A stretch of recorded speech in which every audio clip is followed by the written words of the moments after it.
we talk of labor reforms, it's a topic that has been proposed, debated for years. Can you give us some insight on where we stand? To put it very simply, we have over 30 statutes that govern our labor laws. I think that in itself is a good enough sign to show that we need urgent reforms in our labor laws. The key areas, if I identify, that require reforms are laws on dismissal, dispute resolution mechanisms, and also workplace harassment, discrimination, to enhance the female participation in the workforce. Those are the key areas. I would say that's a common misconception that a lot of people have, because the labor laws in Sri Lanka rest on the principles of justice and equity.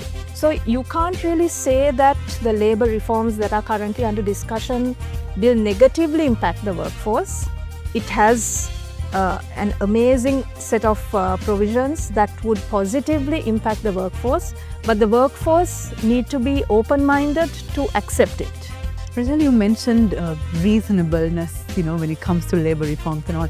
I want to ask you about something that we see on the news all the time, strikes and how they hinder, economic activity.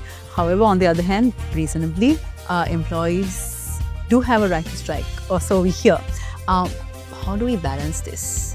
There is no legal provision that expressly gives a right to the workman to go on strike.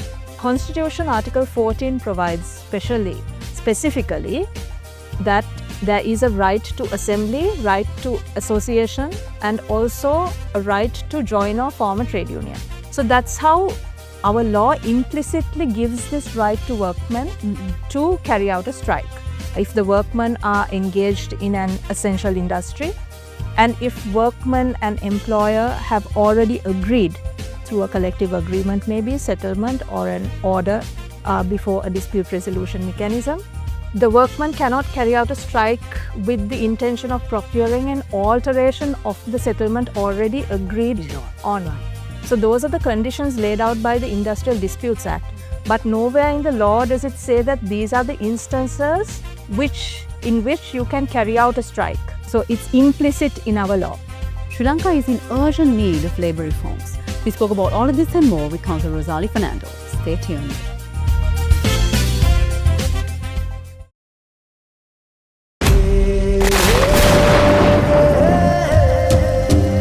When you have an ambition,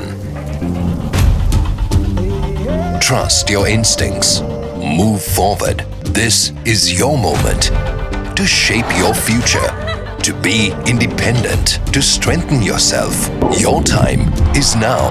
Accelerate your progress, empowering your progress for a fulfilled life. Union Assurance. For 30 years, LMD has been the voice of business in Sri Lanka, capturing the pulse of the nation's corporate landscape through its iconic covers. Each cover tells a story, from the first edition in 1994 to the present day, narrating key moments, leaders and trends that have shaped Sri Lanka's business ecosystem.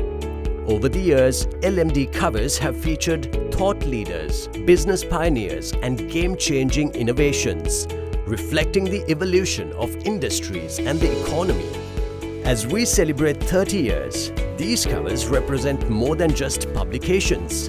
They are a testament to LMD's legacy of excellence in business journalism and its unwavering commitment to being Sri Lanka's leading voice of business. LMD, Sri Lanka's voice of business, a legacy of 30 years.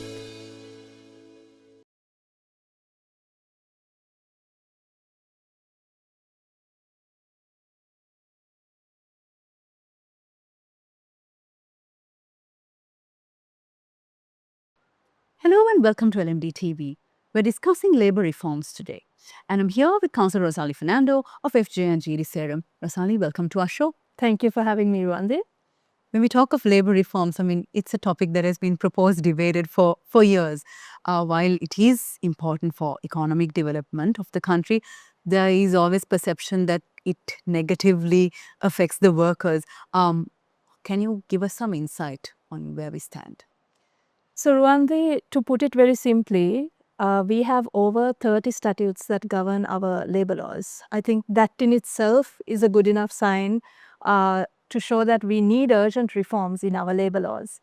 The key areas, if I identify, that require reforms are laws on dismissal, and dispute resolution mechanisms, and also workplace harassment, discrimination, and to enhance the female participation in the workforce.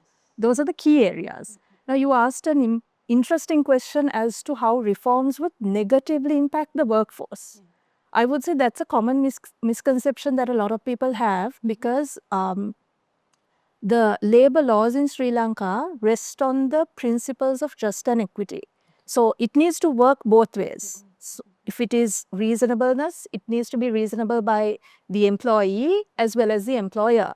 So when we talk about reforms, the mindset of the people is that there could be some kind of objection to the idea of reform.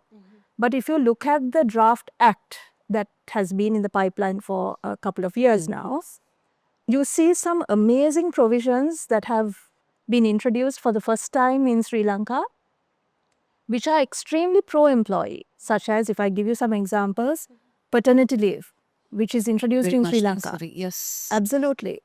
And it also has sections dealing with harassment and discrimination, again for the first time in Sri Lanka. Then it discusses or provides for unemployment insurance fund, which again is an amazing provision, which is the need of the hour. So you can't really say that the labor reforms that are currently under discussion will negatively impact the workforce. It has an amazing set of provisions that would positively impact the workforce, but the workforce need to be open-minded to accept it. Rozali, you mentioned reasonableness, when it comes to labor reforms and all. I want to ask you about something that we see on the news all the time, strikes and how they hinder, economic activity. However, on the other hand, reasonably, employees do have a right to strike, or so we hear. How do we balance this? So if I talk about the private sector employees and strikes carried out by the private sector, there is no legal provision that expressly gives a right to the workman to go on strike. It's implicitly there in the law. If you read the Constitution together with our other statutes, such as the Trade Union Ordinance, the Constitution Article 14 provides specifically that there is a right to assembly, right to association, and also a right to join or form a trade union. Together with that, if you look at the Trade Union Ordinance, it provides 4 objectives for a trade union to be registered, and one of those 4 objectives is for a trade union to organize, finance, and promote strikes on behalf of the workmen. So that's how our law implicitly gives this right to workmen to carry out a strike. And on the other hand, if you look at the Industrial Disputes Act, it provides certain conditions, such as certain prohibitions on carrying out strikes. 4 instances in which a workman cannot carry out a strike, such as if the workmen are engaged in an essential industry, and if workman and employer have already agreed through a collective agreement, maybe settlement or an order before a dispute resolution mechanism. The workman cannot carry out a strike with the intention of procuring an alteration of the settlement already agreed on. Right. So similarly, if there is any dispute that is already referred to a dispute resolution mechanism, in the process of that dispute resolution mechanism, workmen cannot commence or continue a strike. Finally, if you take the labor tribunal, if there is an order of a labor tribunal on a particular dispute, workmen again cannot strike to procure an alteration on that order. So those are the conditions laid out by the Industrial Disputes Act. But nowhere in the law does it say that these are the instances in which you can carry out a strike. Right. So it's implicit in our law. And this prevailing dispute resolution process, how does it impact the economy? Like, what are the ways in which it adds value as well as maybe hinders? Okay, that's an interesting question. Because if I give you 2 examples, One is if you look at it from the perspective of a local employer, let's say, where a local employer has terminated an employee for whatever reason, and that termination is challenged before a tribunal. Then it goes up in appeal up to the Supreme Court. And 15 years or 20 years down the line, the employer is required by a court to reinstate that person under the same conditions in the same job role. That becomes a problem. Yes. So you can see, you can imagine the impact it has on our economy, because that is a complete logistical and administrative nightmare. Yes. Then if you look at foreign investment, the first question most of the time foreign investors ask is, are your labor laws employer friendly? In case I get into a dispute, how do I resolve it? How long will it take? Another question they pose is, if I need to wrap up operations in Sri Lanka and I need to exit, can I do that? Can I terminate my employees? The answer is no. Right. So even if there has been a business decision to exit from Sri Lanka, you can't overnight terminate the employees without their written consent or without the approval of the Labour Commissioner. So you see, it has a huge impact on our economy. And the dispute resolution process itself is somewhat complex, because under the Industrial Disputes Act, you have various mechanisms such as resolution by conciliation, resolution by industrial arbitration, then a resolution by the labor tribunal, so on. So it's a complex system, mechanism, and sometimes people don't know where to go for their grievances. So it needs to be simplified. Another hindrance, if I may add, would be the language, because the language of the labor tribunal is predominantly Sinhala. Right. So foreign investors don't feel comfortable, fighting their cases before a tribunal, I suppose. So these are the hindrances. On the other hand, there is also, you asked about the value addition, is that there is a specialized original court. The labor tribunal is a specialized court that hears disputes on industrial matters. So the labor tribunal presidents only focus on industrial disputes as opposed to other civil matters. So in that sense, to a certain degree, inquiries before a labor tribunal do move faster compared to other civil proceedings. So those are the points on, Wow. yeah. That's a lot of, there is clearly a need for reform, and Absolutely. everyone is pushing the government, including the trade unions. Of course. But it does sound like reforms are going to be complex as well. What should be done, at least in the short run, medium run?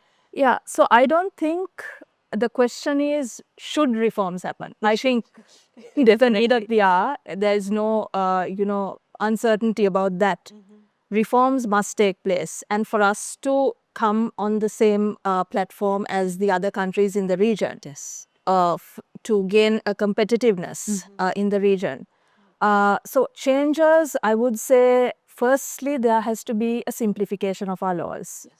I think having 30 statutes and having to go through 30 statutes and, explaining this to investors and, people who want to invest in our country, it's a cumbersome process. So simplification of the laws and also unification. So there has to be, I think that is the objective that they're trying to achieve through the Employment Act, the Draft Employment Act, where they're unifying several statutes into one code.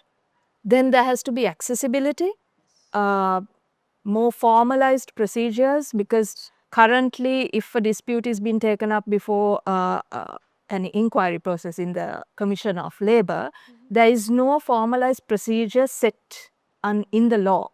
Even the labour tribunals, there is no formal procedure, as in there is no code that sets out the procedure that needs to be followed. There is some amount of discretion given to the adjudicators, which sometimes is necessary also. But in the case of foreign investors, yes, might not. Yes, because then the predictability factor is, under, it becomes a problem. Yes. I think these are the reforms that must take place. I think the key areas that reforms must take place are I mentioned earlier also, laws of dismissal and dispute resolution mechanisms are the main areas that we need to focus on. lot of work to be done. Certainly a lot of work to be done. Urgently. Of course, yes. It's time now to take a very short break, but we'll soon be back to talk more about labor reforms.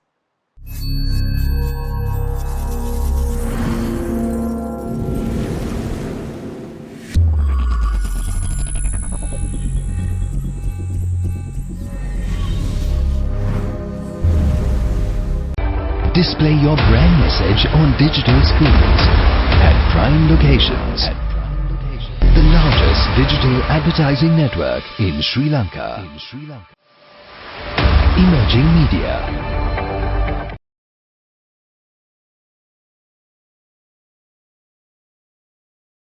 Welcome back to the show. We're in conversation with Counsel Rozali Fernando. Rozali, in one of your previous answers, you said that reforms are also needed in areas like addressing workplace harassment, discrimination. Where do we stand as of now, and what are the changes needed? So where we stand now is we have absolutely no laws dealing with harassment, workplace harassment especially. Discrimination, on the other hand, we have several provisions scattered in different legislation, which I will come to. So if I start with discrimination, there is a very interesting piece of legislation in Singapore which was enacted in January this year. That is the Workplace Fairness Act. And it discusses and addresses discrimination against age, gender, marital status, pregnancy status. And what struck me the most is it addresses discrimination against caregiving responsibilities, which I thought was amazing because they have gone to that extent of addressing their minds to something that important. And it discusses how a person cannot be discriminated based on the requirements that she or he may have in having to care for their parents or their children. Wow. Now, in Sri Lanka, we don't have that. We don't have that. But of course, our constitution, Article 12, deals with rights to equality. And to a certain extent, we have protection of rights of persons with disabilities, which provides for any kind of discrimination against a person who has a disability in terms of employing or recruiting that person. That's about it. So we have a long way to go. But of course, our Draft Employment Act has dealt with it to a great extent, which is a great start. I think we need to pick up from somewhere. I mean, we need to start somewhere, and it is a good start. Then if we come to harassment, India has what is called the POSH Act is what it's called, Prevention of Sexual Harassment, mostly against women. And that is also an excellent statute which deals with all workplace harassment, but mainly focusing on women. We don't have that an equivalent in Sri Lanka. I think that is absolutely essential to address these issues. Currently, the changes that are under discussion in our Employment Act, the Draft Employment Act, they have required employers to take note of these requirements and also to provide a mechanism within the workplace to address these issues and to also form a committee or a council for grievance redress. But it's not like formalized. Is it formalized? Or? Absolutely not. So where we stand now is some of the organizations do have that in their company policies or their code of conduct. But other than that, we don't have any laws addressing these matters. Very interesting indeed. Rozali, we've been talking and I think the time has flown. So I'm going to ask you my final question. Digital is something that, we talk of in terms of all areas. And I think digitalization of the law is also probably in discussion, possibly somewhere in the future. How can we go there towards digital courts, digitalization, and will it have a role to play in Sri Lanka in the near future? Yeah, so if we talk about the digitalization of the court system in relation to labor laws, we don't have any procedures in place at the moment. But if we do have the flexibility where they have provided, or the parties, if they want to conduct hearings digitally or virtually, the parties can bear the cost of it, and that can be facilitated. Okay. But other than that, the authorities do not provide for it, and the laws do not really provide for it. And we are actually, far behind, because most of the employment relationships and contracts nowadays do not come in, physical form. Yes. So it's all digital. So even when we try to produce this material before a hearing in proceedings, it can be a challenge. Right. So these need to be acknowledged and recognized. These requirements need to be recognized, and we need to change our systems to adapt to the current requirements. Of course. So especially when we talk about gig economy Yes. and gig workers, our employment laws are so fashioned in such a way that it only recognizes very conventional and traditional employer-employee relationships, where we, put them into two categories, employee and independent contractors. Sometimes freelancers that we have nowadays and gig workers that we have nowadays cannot be strictly categorized into one of those two categories. So we need to recognize those changes and recognize the current trends, and adapt accordingly. Wow. And what are the barriers that you think I'm thinking language will probably come into play. What are those most significant barriers that we have to cross? Okay, so language, yes, certainly. But I think most importantly, it's the mindset also. Because even your first question was, because there is a common misconception that reforms are going to negatively impact the workers. That is not going to be so. Because if you look at the Draft Act, you would realize that it has a good balance struck between the interests and the rights of the employees as well as the employers. Because as it stands now, our labor laws one might think that they are pro-employee, because it is more of a prohibitive nature rather than a facilitative nature. Right. It tells the employer what not to do rather than saying what you can do. So I think a change of mindset is very important. Even the trade unions will play a very important role in reforms. There must be tripartite discussions between trade unions, the government, as well as the employers. I think that should be the starting point. I think once we change our mindset and be open to these changes and accept that we need to bring about these changes in order to be competitive in our market, I think we can go a long way. We've been in conversation with Counsel Rozali Fernando of FJ&G Saram. Thank you very much for all the insights that you shared. Thank you, Ruwandi. Thank you for having me. And thank you to all our viewers for joining us. Until next time, take care. Don't forget to subscribe to our YouTube channel and follow us on Facebook, LinkedIn, Instagram and X. Thank you for watching and stay safe.